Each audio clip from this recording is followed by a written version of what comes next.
Hi everyone, my name is Ali Grayman. This is OCD Recovery Channel, and today I wanted to talk to you about false memory OCD.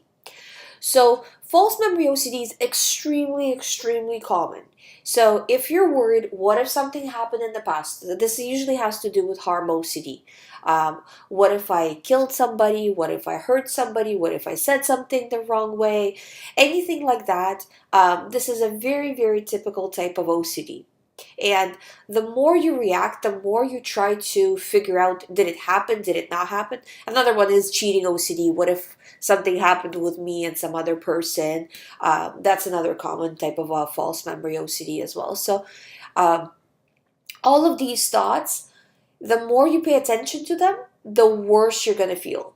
So, the more they will trigger you and the more they will come into the mind. Because when you are saying, oh my god, I have a feeling that, blah blah blah, right? Something happened in the past. What was it? Let me try to figure it out. The more you're doing that, the more your mind says, okay, you're scared of it. Let me send you more of these thoughts. So it sends you more thoughts. It can send you images going along with the false memory OCD, sounds, smells, anything. So all of these things are already kind of a reassurance for you that this is an OCD thought, because this is what everybody who has OCD, false memory OCD, and OCD generally gets, right? Also, feelings of guilt, feelings of shame, feelings like you need to figure it out, like it's a life or death situation, like you need to confess if it's something, that you find that like say, like you have thoughts of what if I killed somebody or something. You feel like you need to confess that, right? Feeling like you need to go to the police. I mean, there has been cases of people actually going to the police, right? Not in terms of my clients, but there has been cases on the internet where people have done that for OCD thoughts, and the police just send them back. They're like, "No, yeah, we know it's OCD." So, because I think they're trained for it or something like that, because or maybe they just know based on the details of the case or whatever. But you will have those urges, and when you do, you have to recognize that, okay, this is just a pattern of OCD. It's not different than when you have a cold, you have a runny nose, your throat may hurt. These are the patterns of having a cold. These are the patterns of having OCD. There's nothing real about this thought other than it feels very real. It's always the feeling. OCD attaches to you by the feeling. So refusing to going back and solving the situation. Um, when you feel like it's real and you're having all of that anxiety, not chasing the reassurance factor. And I know it's very difficult, but instead of saying, I choose to view this as OCD, because choice does not require proof. If you want to make sure it's OCD, that requires proof, right? And that's how people get stuck in it. But saying instead, I choose to believe it's OCD and I'm choosing to move on because I know that if I choose anything different, I'm just going to drown in this thought, right? And as you choose to not pay attention, the more time that goes by where you're not giving this thought any energy, the more energy it loses, and the more you start to see logically and clearly that this is an OCD thought.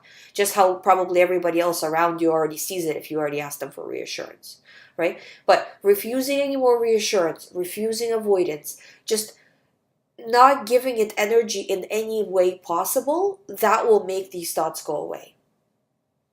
You know? And just keep reminding yourself that you're not the only one going through this. That false memory OCD is very common, and it feels real for everybody. Because if you had a false memory thought and it didn't feel real, like, oh no, that's not real, right away, then you would never develop OCD. Do you know what I mean? It has to have that feeling that it's real in order to be able to stick to you. you know? So recognizing it as patterns and refusing to believe any more of these OCD lies. Just saying, I've had enough. I'm not playing this game anymore. I know I can't win the game by playing it. The only way I can win is to refuse to play the game, to choose not to react no matter how it feels, no matter how much anxiety it gives me, no matter what. If it has to do with my specific theme, I'm done with it and just going through it like that. And I promise, if you do this day in and day out, you will recover from OCD, because over time your mind will start sending you less and less thoughts. And when I say over time, I don't mean like over a long period of time, but over a few months, it will start to reduce the amount of thoughts you get until it goes to zero and you'll be done. So, but just putting in that work, doing everything to recover.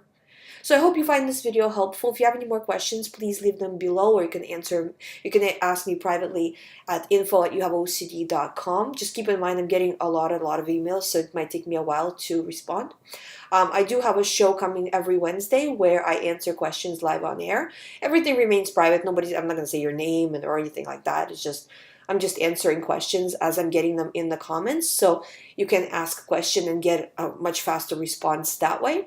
You can also visit youhaveocd.com for more information. There's a private recovery program there with me. There's ebooks. There's a lot of free information to help you recover. So please check that out. If you haven't subscribed, please subscribe, and I'll see you in the next video.